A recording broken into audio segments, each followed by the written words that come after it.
Shalom Bapak Ibu Saudara-saudari sekalian. Selamat hari Minggu dan selamat beribadah kepada Tuhan. Mari kita mengawali renungan online ini dengan berdoa. Tuhan, terima kasih atas pemeliharaanmu di kehidupan ini. Terima kasih juga saat ini kami boleh mengikuti renungan online ini. Tolong kami melalui pembacaan dan perenungan firman-Mu hari ini mendapatkan keinginan-Mu bagi kami.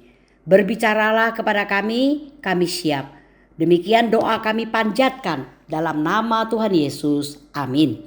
Saudara-saudari yang dikasihi oleh Tuhan, renungan online hari ini diambil dari Keluaran pasal 32 ayat 32 yang berbunyi demikian. Tetapi sekarang kiranya engkau mengampuni dosa mereka. Jika tidak, hapuskanlah kiranya namaku dari kitab yang telah kau tulis. Saudara-saudari yang dikasihi oleh Tuhan, umat Tuhan seharusnya menyadari bahwa doa bukan dirancang untuk mengubah Tuhan. Dan bukan pula untuk mengundang Tuhan memberkati apa yang kita kerjakan. Namun sebaliknya, doa dirancang untuk membawa kita ke hadapan Tuhan. Sehingga kita memiliki keintiman dengannya. Dan ia pun menyatakan kehendaknya kepada kita dan sekaligus menyiapkan kita untuk mentaatinya.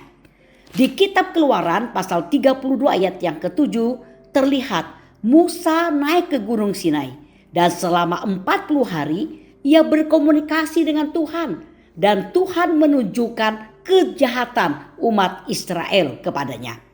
Awalnya Musa tidak tahu betapa parahnya kondisi bangsa Israel. Ia juga tidak menyadari bahwa hukuman Tuhan akan segera dijatuhkan atas bangsa Israel sampai Tuhan membuka hal tersebut kepadanya.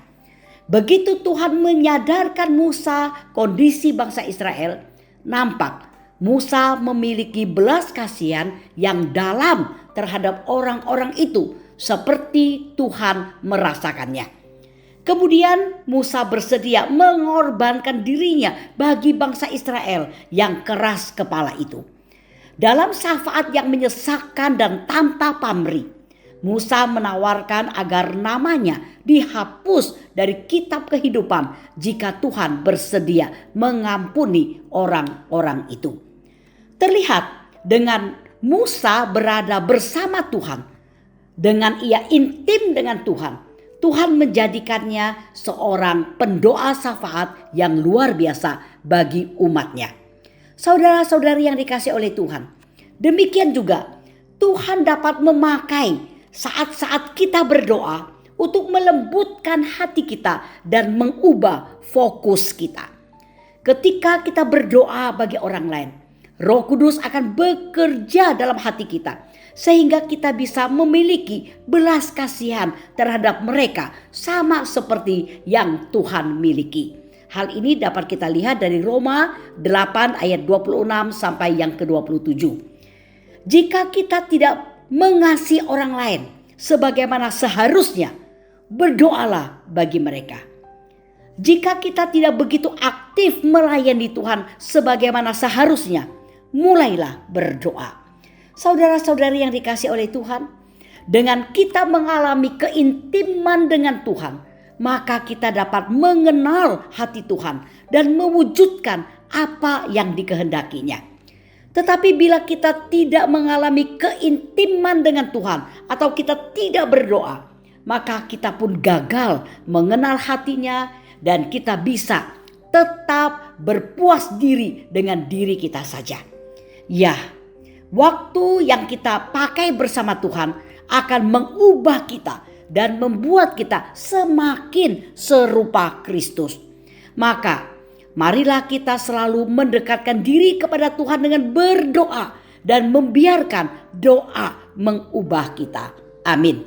Mari kita berdoa. Tuhan, terima kasih Engkau telah menolong kami untuk bisa membaca dan merenungkan kebenaran firman-Mu. Tolonglah kami yang telah mendengarkan firman-Mu agar bisa mewujudkan firman tersebut di realita kehidupan ini. Tolong kami bisa senantiasa berdoa, setia berdoa, dan membiarkan doa mengubah kehidupan kami, sehingga kami pun bisa memiliki kehidupan yang semakin serupa Engkau, baik dalam pikiran, tutur kata, hati, dan tingkah laku kami, sehingga di dunia ini kami pun bisa hidup memuliakan-Mu. Demikian doa kami panjatkan dalam nama Tuhan Yesus. Amin.